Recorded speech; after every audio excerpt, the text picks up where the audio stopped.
The chapter is exploring India. India के different चीज़ों को, आर्किटेक्चर को हम लोग एक्सप्लोर करेंगे। India has a unique blend of traditions, customs, religions and languages. India में सब चीज़ का यूनिक मिक्सचर है। हर तरह के ट्रेडिशन वाले लोग रहते हैं, अलग अलग रिलीजन के लोग रहते हैं जो अलग अलग लैंग्वेजेस स्पीक करते हैं। तो इस वजह से सब कुछ मिला जुला है। Hinduism, Buddhism, Jainism, Sikhism, Judaism, Zoroastrianism, Christianity and Islam coexist here in harmony. ये सारा अलग अलग रिलीजन है, तो हर रिलीजन के लोग यहाँ रहते हैं और इसी से इंडिया एक वंडरफुल ब्लेंड, मतलब यही एक वंडरफुल ब्लेंड बनाता है। ब्लेंड मतलब मिक्सचर। और यही चीज़ टूरिस्ट को अट्रैक्ट करता है, क्योंकि सब इतना अलग अलग कल्चर देखने के लिए ही लोग इंडिया आते हैं। और भी बहुत सारा एडवेंचरस एक्टिविटीज़ भी होता है कहीं कहीं पर, जैसे boating, trekking, paragliding, skiing.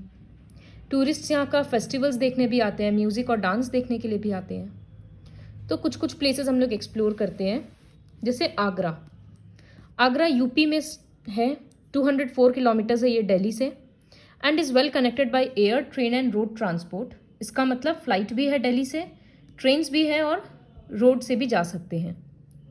Delhi Agra का फ़्लाइट 40 मिनट्स का होता है। बहुत सारा ट्रेन्स भी है जो लेकर जाता है, जैसे Taj express, palace on wheels etcetera. Agra station को आगरा कैंटोनमेंट स्टेशन बोलते हैं। आगरा दिल्ली से नेशनल हाईवे से भी बहुत अच्छे से कनेक्टेड है, मतलब रोड बहुत अच्छा है। लग्जरी टैक्सीज, बसेस और कार्स वगैरह भी लेकर जाता है 3 घंटा में।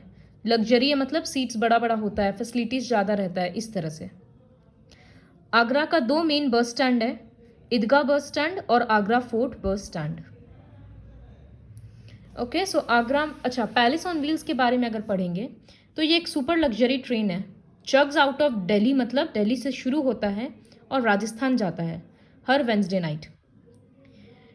नाइट को शुरू होता है, दिल्ली से निकलता है। ट्रेन हर एक रात एक अलग अलग डेस्टिनेशन में रुकता है। तो 8 डेज एंड 7 नाइट्स में ये अलग अलग जगह घुमाता है, जैसे जयपुर, चित्तौड़गढ़, उदयपुर को सिटी ऑफ लेक्स बोलते हैं, Ranthambore national park, Jaisalmer, Jodhpur, Bharatpur, Fatehpur Sikri and of course the Taj Mahal. तो अलग अलग जगह ले जाकर ट्रेन रुकता है, सब लोग वहाँ पर उतर के वो जगह घूमते हैं, फिर वापस ट्रेन में बैठ जाते हैं। इस तरह से होता है। और ट्रेन भी बहुत सुंदर होता है, देखो होटल के जैसा है। तो पैलेस ऑन व्हील्स क्यों बोला गया है? क्योंकि चक्का के ऊपर, व्हील्स के ऊपर एक पैलेस के जैसा फीलिंग आ रहा है, इस वजह से। तो फर्स्ट प्लेस हम लोग ताजमहल के बारे में पढ़ेंगे। आगरा का ये वर्ल्ड फेमस है ताजमहल, बहुत सुंदर आर्किटेक्ट का एग्जाम्पल है ये। यमुना रिवर के बैंक्स में है और मुगल एम्परर शाहजहां इसको बिल्ड करवाए थे, क्योंकि वो अपनी वाइफ के याद में इसको बिल्ड करवाए थे। उनकी वाइफ का नाम है मुमताज महल। ताजमहल वाइट मार्बल से बना हुआ है विथ ब्यूटीफुल इनले वर्क। इसमें बहुत महीन कारीगरी है और सामने इसके बहुत बड़ा बड़ा गार्डन्स हैं। सो ताजमहल के बारे में 3 lines you'll have to learn. So first you can learn it is in Agra and is world famous. Second, you can learn that it is situated on the banks of river Yamuna. Third, it was built by Mughal Emperor Shah Jahan in the memory of his wife Mumtaz Mahal. Easy है, बचपन से सुनते आए ताजमहल के बारे में।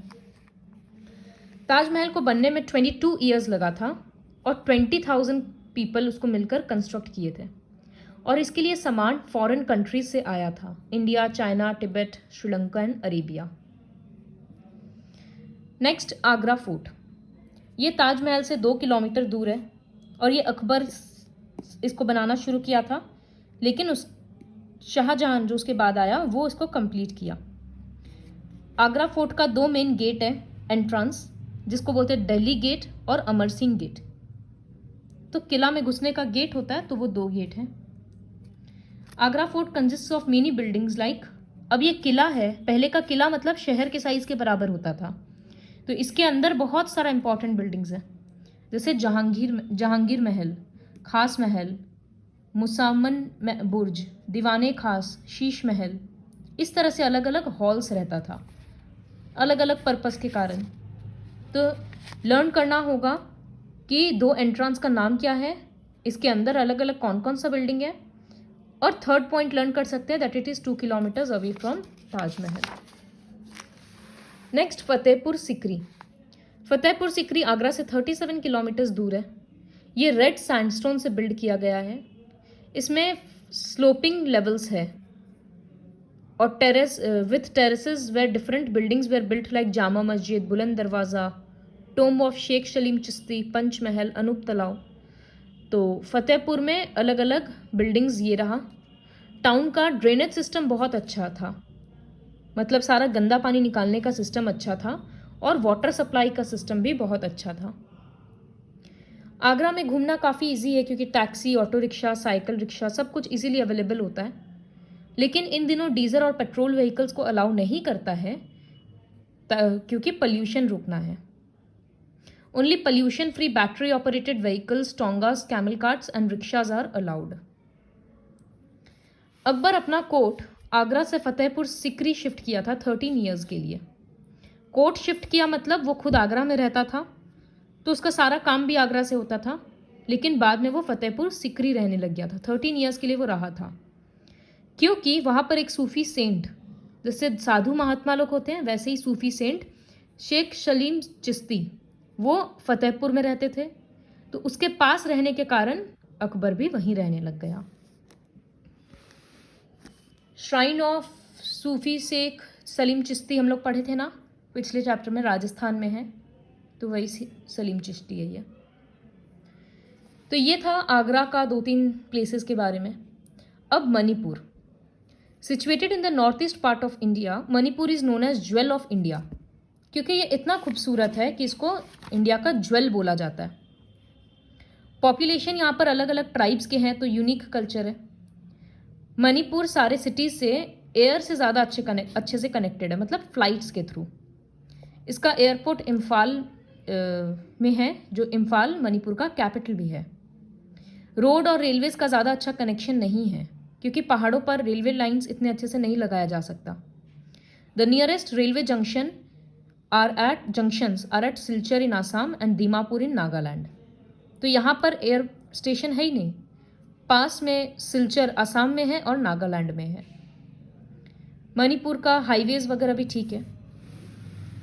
तो इसका कुछ अट्रैक्शंस के बारे में हम लोग पढ़ेंगे, जैसे Shri Govind ji temple, Loktak lake, Keibul Lamjao floating national park, और एक एग्जाम्पल एक्स्ट्रा दिया है शाहिद मीनार। इम्फाल नागालैंड से 215 किलोमीटर्स दूर है। तो श्री गोविंद जी टेम्पल के बारे में पढ़ेंगे। तो ये temple was a hub of cultural activity.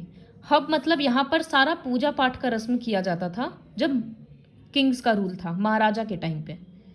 तो इसीलिए वो रॉयल पैलेस के काफ़ी पास था, राजा का महल के पास था। उसका 2 डोम है जो कि फ़ोटो में दिख रहा है, इसको डोम बोलते हैं। एंड अ रेज्ड कॉन्ग्रीगेशन, मतलब सीढ़ी चढ़कर ऐसे होता था जहाँ पर भगवान को रखा जाता था ऊंचे जगह पे। सेक्रेड प्लेस था। अलूफ एंड हाई मतलब काफ़ी ऊंचा। तो ये गोविंद जी टेम्पल के बारे में है, 2-3 लाइन्स लर्न करना है। Next, Loktak lake and Sandra island. Loktak lake largest fresh water lake है ईस्टर्न इंडिया में, एंड मतलब मरीन सॉल्टी वाटर नहीं है, तो फिशिंग एक्टिविटीज़ के लिए भी काफ़ी फेमस है। Tourist can enjoy their stay in the beautiful bungalows situated close to the Sendra island. Sendra islands में जो बंगलोज है उसमें टूरिस्ट रहकर सेलिब्रेट करते, मतलब एंजॉय कर सकते हैं।